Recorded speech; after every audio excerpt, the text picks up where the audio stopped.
আসসালামু আলাইকুম। ইরান কি বিশ্ব মানচিত্রে টিকে থাকতে পারবে কিনা সেটা হচ্ছে এখন বিলিয়ন ডলারের প্রশ্ন। আপনারা জানেন পশ্চিমারা ইরানকে দখল করার জন্য তারা মাস্টার প্ল্যান তৈরি করে ফেলেছে। এখন সেটা কিভাবে করবে আমি বলছি। ইরান কিন্তু এর আগে বহুবার দখল হয়েছিল।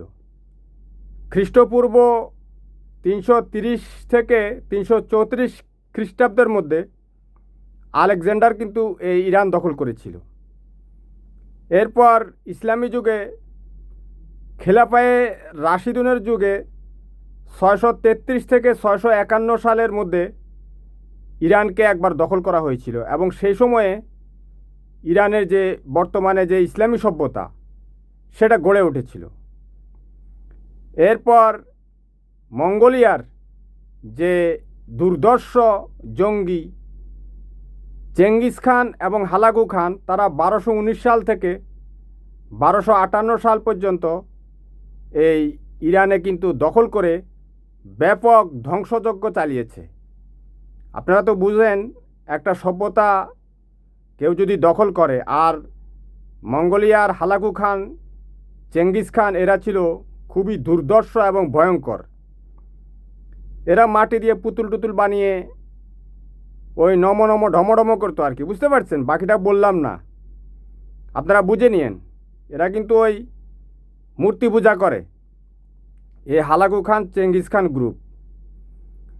এরপর প্রথম বিশ্বযুদ্ধের সময় ব্রিটেন এবং রাশিয়া, সোভিয়েত রাশিয়া আর কি, অটোমান সাম্রাজ্য তারা মিলিতভাবে 1914 সাল থেকে 1918 সাল পর্যন্ত ইরানকে দখল করে রাখে।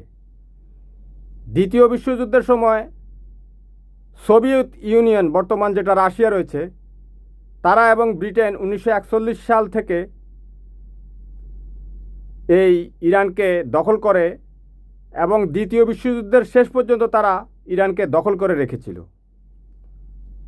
সর্বশেষ ইরাকের যে ওই একটা নোংরা একটা গাদ্দার ছিল সাদ্দাম, সে ইরানের তেল ক্ষেত্রগুলো এবং ইরানের যে সীমান্তবর্তী এলাকা এগুলো দখল করে ফেলে 1980 সালে।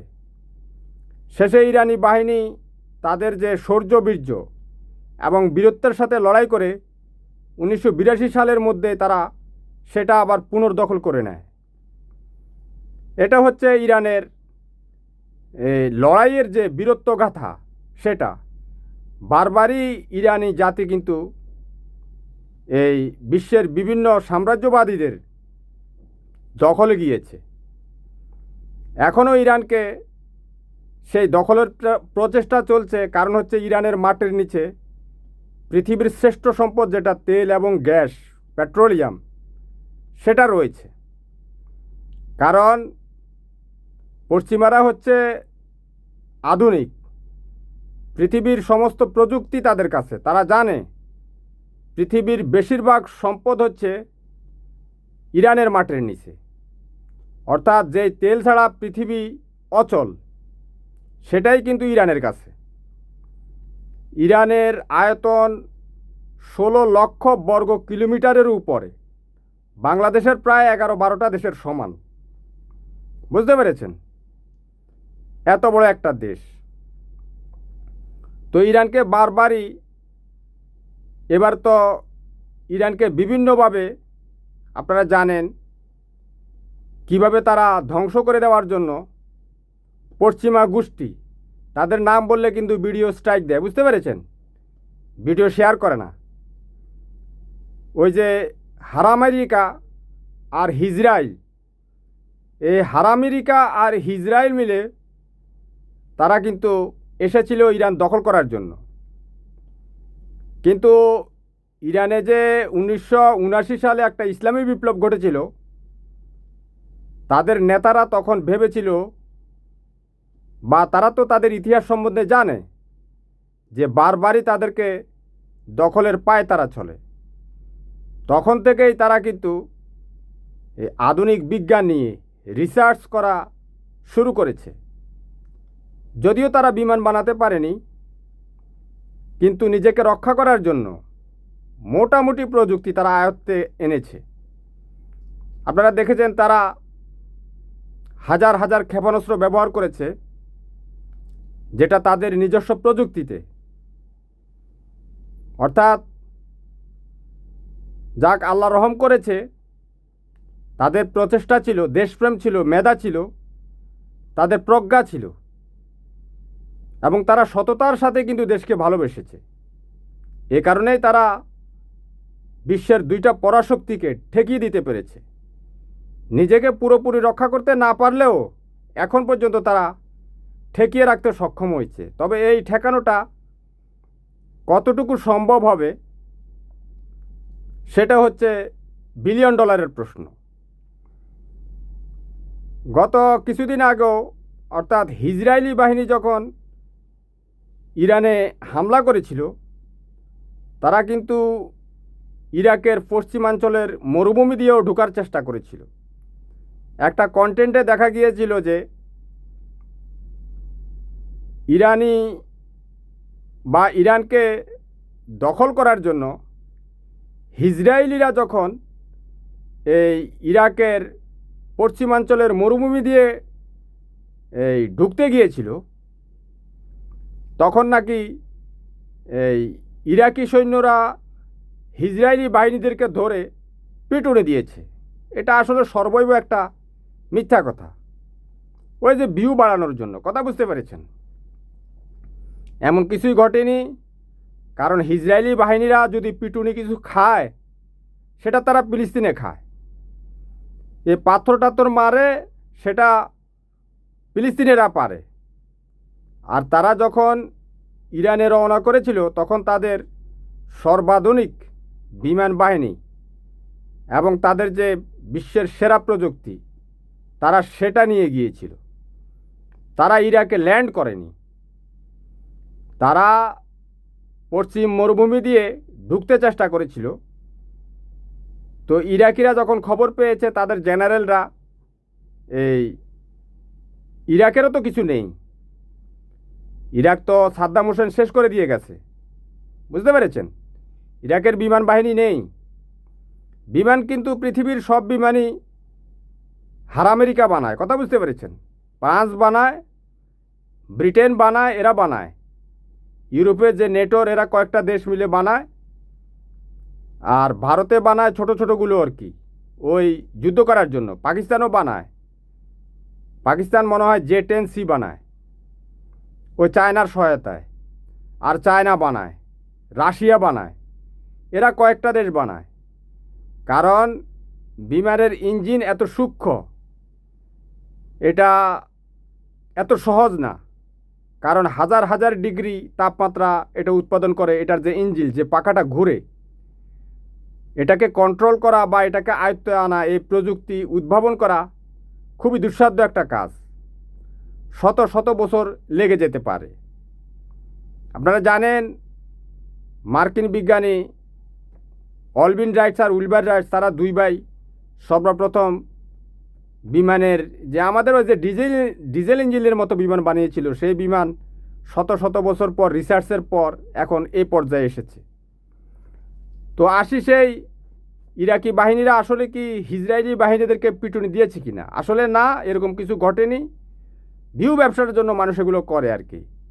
কারণ তারা তো বিশ্বের সর্বাধুনিক বিমান বাহিনী নিয়ে তারা আকাশের উপর দিয়ে হাজার হাজার কিলোমিটার, হাজার হাজার ফুট দিয়ে তারা ইরানের ভিতর ঢুকে পড়েছে। ইরানেরও কোনো বিমান বাহিনী ছিল না, যেটা ছিল ওটা কোনো রকমে, সেটা জানা গেছে যে মার্কিন বিভিন্ন সংবাদ মাধ্যম বলছে কয়েকটা নাকি পাকিস্তানে নিয়ে তারা লুকিয়ে রেখেছিল।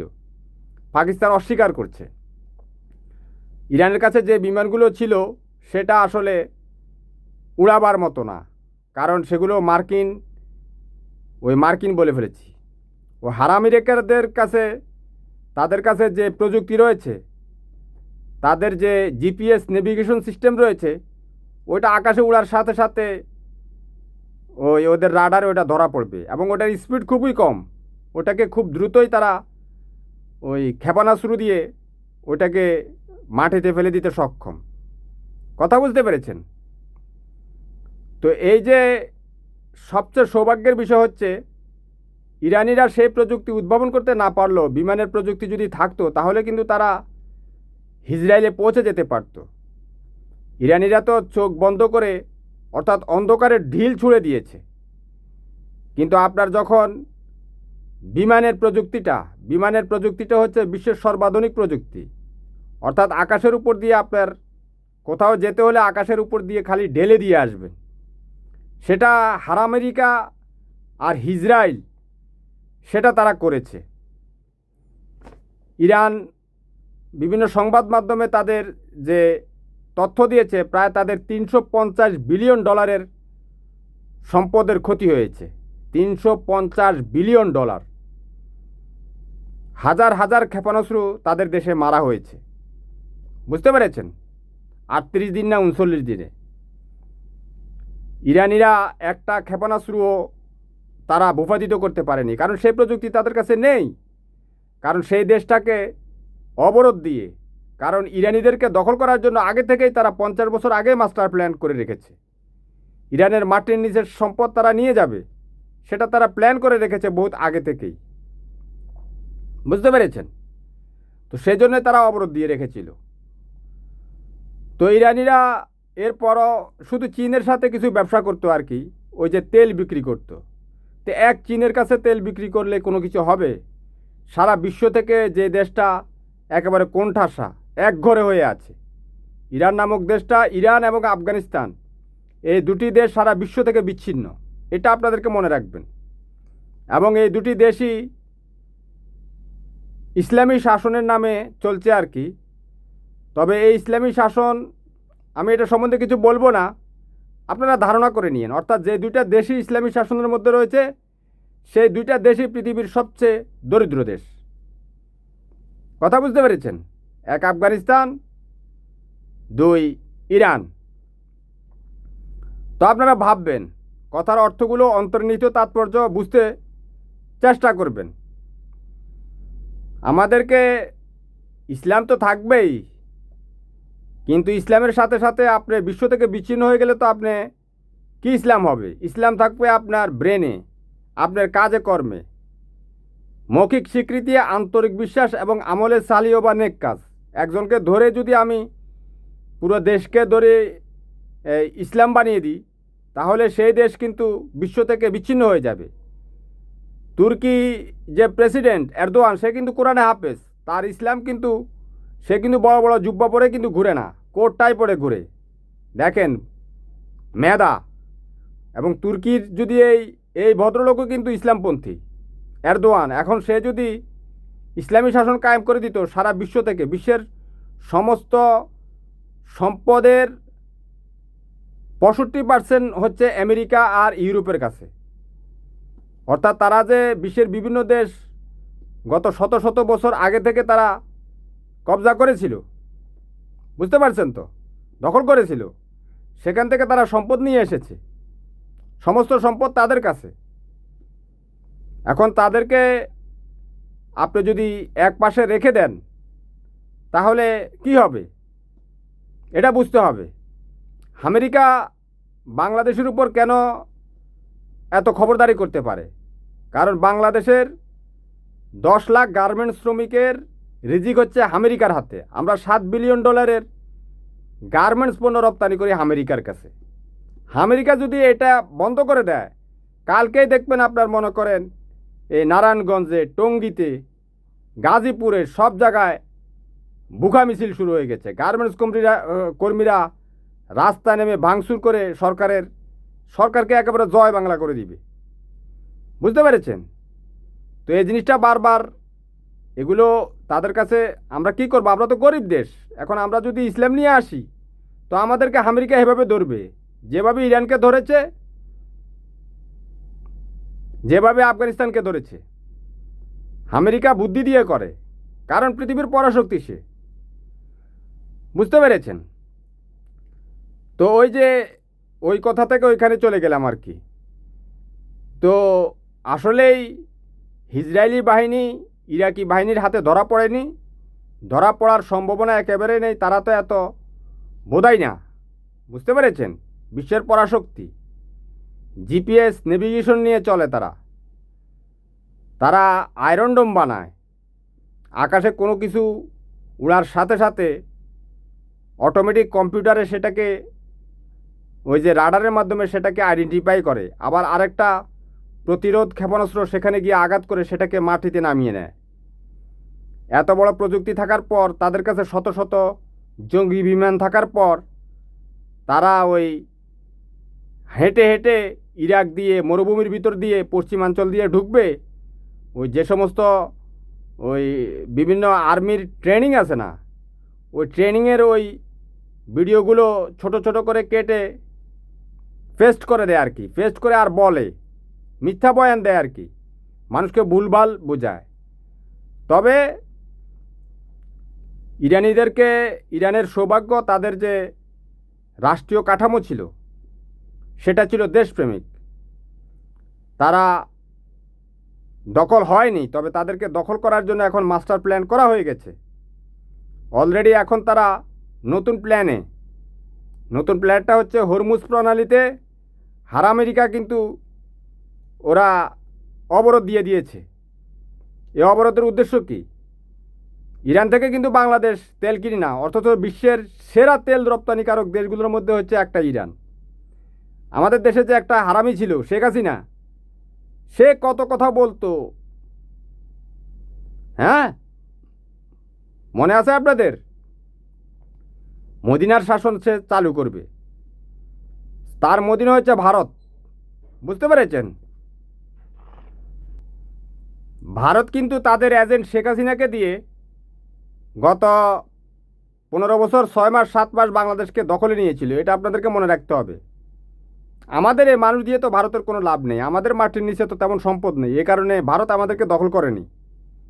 ভারত গদি দখল করেছে শেখ হাসিনার মাধ্যমে, আর বাংলাদেশের সমস্ত সম্পদ ভারতে চলে গেছে। কেমনে গেছে সেটা তো আপনারা জানেন। ভারতে যে পেঁয়াজ 3 রুপিতে পাওয়া যায়, বাংলাদেশে 300 টাকা পেঁয়াজের কেজি বিক্রি করে বাংলাদেশের মানুষের পকেট কেটে ভারত নিয়ে চলে গেছে। বুঝতে পারছেন তো? আর তো বোঝাতে হবে না, আকল মানকালি এই সারা কাফি হ্যায়। এখন আমেরিকা প্ল্যান করেছে ইরানকে দখল করবে, ইরানে দুর্ভিক্ষ লাগাবে। আর সেটা তারা কিভাবে করবে? এই যে অবরোধ দিয়ে দিয়েছে, ইরান আর যে শেষ একটা দেশ যারা আমেরিকার বৃদ্ধাঙ্গুলিকে তারা তুড়ি মেরে উড়িয়ে দিয়ে তারা ইরান থেকে তেল আমদানি করত। এখন এই হরমুজ প্রণালীতে অবরোধ দেওয়ার কারণে চায়না কিন্তু আর ইরান থেকে তেল আমদানি করতে পারবে না। এতে আস্তে আস্তে ইরানের অর্থনীতি ধসে পড়বে। ইরানের মধ্যে হয়তো দুর্ভিক্ষ লেগে যাওয়ার সম্ভাবনা আছে। আপনারা দোয়া করবেন ইরানিদেরকে, তারা যদি সৎ মানুষ হয়ে আল্লাহ যদি রহম করে, তাদেরকে যাতে আল্লাহ রক্ষা করে। আল্লাহ হাফেজ, ভালো থাকবেন।